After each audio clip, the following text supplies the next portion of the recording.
नमस्कार, सुप्रभात. मी श्वेता. तुम्ही पाहताय न्यूज 18 लोकमत. नमस्ते महाराष्ट्रामध्ये तुमचं स्वागत. सुरुवातीला बातमी आहे पुण्यातून. पुणे दौऱ्यावरती आलेल्या पंतप्रधान मोदींच्या हस्ते मुळा-मुठा नदीचा नदी सुधारणा प्रकल्पाचं भूमिपूजन झालं. या प्रकल्पाचं भूमिपूजन झाल्यानंतर राजकीय पक्ष तसंच काही पर्यावरण प्रेमींकडून प्रकल्पाला विरोध केला जातोय. राष्ट्रवादी काँग्रेसचे अध्यक्ष शरद पवार यांनी हा प्रकल्प पुणे शहरासाठी धोकादायक असल्याचं सांगत यासाठी एक समिती नेमून पुढचा निर्णय राज्य सरकार घेईल असे संकेत देखील दिले. यानंतर या प्रकल्पाला राज्य सरकारकडून स्थगिती देण्यात आली. नंतर पुण्यामध्ये जलसंपदा मंत्री जयंत पाटलांनी पर्यावरण तज्ज्ञ, पाटबंधारे अधिकारी, मनपा अधिकाऱ्यांसोबत बैठक घेतली आणि नदी सुधार प्रकल्पाला मान्यता दिलेल्या प्रक्रियेत 5 दोष असल्याचं पर्यावरण प्रेमींचं म्हणणं आहे. तर केवळ पंतप्रधान नरेंद्र मोदींच्या हस्ते उद्घाटन झालं म्हणून राष्ट्रवादी विरोध करत असल्याचा आरोप भाजपकडून करण्यात येतोय. पवार यांना बैठक घेण्याचे अधिकार काय, असा सवाल सुद्धा भाजपचे प्रदेशाध्यक्ष चंद्रकांत पाटील यांनी केला.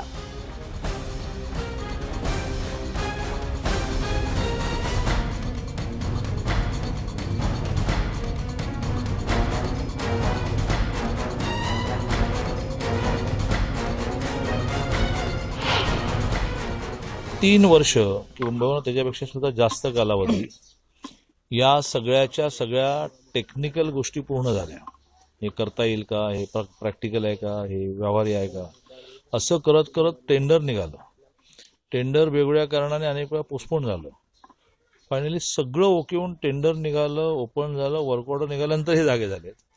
हा राजकीय सुडापोटी चाललेला विषय आहे आणि पुण्याच्या लोकांना हे कळतंय. त्याला खूप विरोध आहे. आदरणीय पवार साहेबांनाही मागच्या आठवड्यात राजेंद्र सिंगजी त्यांची सगळी टीम ही मागच्याच आठवड्यात भेटून गेली आणि त्यांचा अनेक वर्षाचा प्रचंड विरोध आहे आणि त्यांना असं वाटतं की पुण्यामध्ये जर हा उपक्रम केला तर खूप अडचणी होतील. त्याच्यामुळे या सगळ्याचा अभ्यास करणं जास्ती गरजेचं आहे. मुळा-मुठा नदीच्या बाबतीत यापूर्वी प्रकल्प डिझाईन झालेला आहे. त्यास पुणे शहरातल्या पर्यावरणवादी लोकांची एक बैठक त्यांनी मागणी केली म्हणून घेण्यात आली. त्यात त्यांनी जे आक्षेप मांडलेले होते त्याची पुन्हा छाननी करण्याच्या सूचना, कारण शेवटी सर्वांचं समाधान करून प्रकल्प सुरू करायचा. प्रकल्पाचा कोणाचाही प्रकल्पाला विरोध असण्याचं कारण नाही. जलसंपदा विभाग त्यांनी बरंचसं काम आता गेल्या 5-7 दिवसात केलेलं आहे. त्यांनी पर्यावरणवाद्या सर्व NGOंच्या बरोबर चर्चा केली, सर्वांचं समाधान करून प्रकल्प चालू केला तर त्याला कुणाचा विरोध राहणार नाही. सरकार म्हणून आम्ही त्या प्रकल्पाला आज या क्षणी विरोध करत नाही.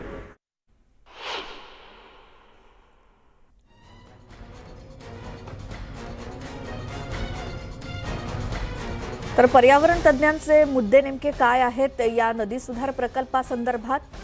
हा नदी सुधार प्रकल्प फक्त कॉन्क्रीट प्रकल्प आहे आणि नदीचं फक्त कॅनॉल होण्याची भीती यामुळे पर्यावरण तज्ज्ञांनी व्यक्त केली आहे. प्रकल्प अस्तित्वात आल्यास पुण्याला पुराचा धोका निर्माण होऊ शकतो. नदीच्या प्रवाहात अडथळे कसे रोखणार आणि नदीपात्रातील सांडपाणी कसं रोखणार असे काही प्रश्न किंवा मुद्दे पर्यावरण तज्ज्ञांनी उपस्थित केले.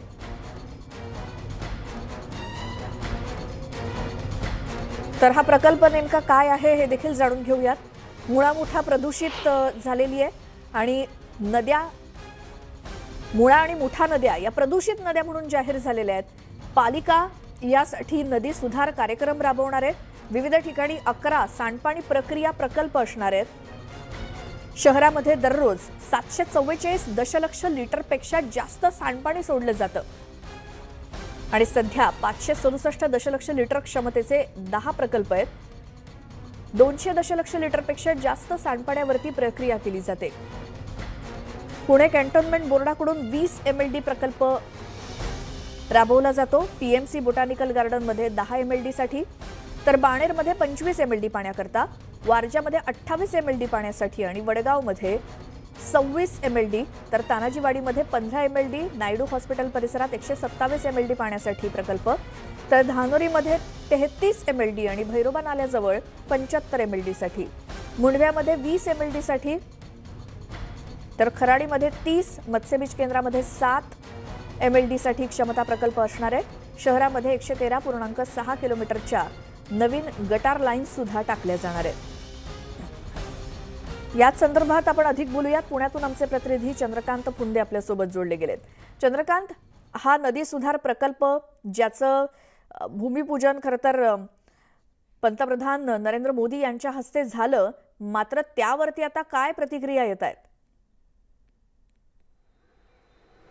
याच्यात दोन गोष्टी आहेत. हे मुळाचे दोन प्रकल्प आहेत. एक जायकाचा प्रकल्प जो पाणी शुद्धीकरण नदीचं जलप्रदूषण करण्यासाठीचं त्याला जपानने कर्ज दिलेलं आहे केंद्र सरकारला आणि त्याचा बराचसा वाटा आहे केंद्र सरकार उचलणार आहे, म्हणून त्याच्यात केंद्राचा मोठा वाटा आहे. हा त्यातला एक पार्ट झाला, तो 1400 कोटीचा, आणि दुसरा 1000 कोटीचा साधारण तो नदी सुशोभीकरण प्रकल्प. असे दोन जवळपास 2500 कोटीचे टेंडर फ्लोट झाले पंतप्रधान दौऱ्याच्या अगोदर महापालिकेने. आपल्याला माहिती आहे पुणे महापालिकेत भाजपची सत्ता आहे. त्याच्यानंतर काही पर्यावरणवादी पहिल्यापासून विरोध करतच होते. पुणे आपल्याला माहिती आहे एकदम जागृत शहर आहे, त्याच्यामुळं कुठलीही गोष्ट काही झाली का पहिल्यांदा विरोध सुरू होतो पर्यावरणवाद्याकडनं. ही सगळी बुद्धिवादी मंडळी असतात, ते कायदे सगळे मुद्दे पटवून देतात. त्यातल्या दोन गोष्टी आपण लक्षात घेतलं पाहिजे. राजकारण वेगळं ठेवलं तरी जायकाचा जो प्रकल्प आहे ना तो गरजेचा आहे अशासाठी, कारण सध्या ह्या पुणे शहरातनं जे सांडपाणी सोडलं जातं ते सगळं आजही दुर्दैवाने नदीत सोडलं जातं आणि ते तसंच पुढं उजनीला जातं. सगळी नदीची अक्षरशः गटारगंगा बनलेली आहे मुळामुठाची. याचं जलशुद्धीकरण होत नाही. त्याच्यासाठी एक जपान सरकारने आपल्याला कर्ज दिलेलं आहे, त्याचं पैसे वापरणं गरजेचं होतं, म्हणून तातडीने हे सगळं मंजूर करून घेतलं गेलं आणि तो प्रकल्प मंजूर करून घेतला. इथपर्यंत सगळं ठीक होतं. त्याचं शुद्धीकरण प्रकल्प झाले पाहिजे का, तर झालेच पाहिजेत. पण दुसरा एक प्रकल्प आहे नदी सुशोभीकरण. त्याच्या अंतर्गत आता मध्येच 2-3 महिन्यापूर्वी अहमदाबादला पुणे महापालिकेची अभ्यास दौरा जाऊन आला. त्यात काही पत्रकार पण होते आणि तिथं जसं अहमदाबादला जर सुशोभीकरण केलेलं आहे नदीचं साबरमतीचं, त्या धर्तीवर पुण्यातल्या मुठा नदीमध्ये दोन्ही साईडने असे घाट बांधायचे सिमेंट कॉन्क्रीटचे आणि सुशोभीकरण करायचं, गार्डन करायचं, रस्ते करायचे. याला पर्यावरणवाद्यांचा विरोध आहे बेसिकली, कारण त्याच्यामुळे ऑब्व्हियसली नदीचं पात्र सिंक्रोनाइज होणार आहे, पूर रेषेची पातळी वाढणार आहे.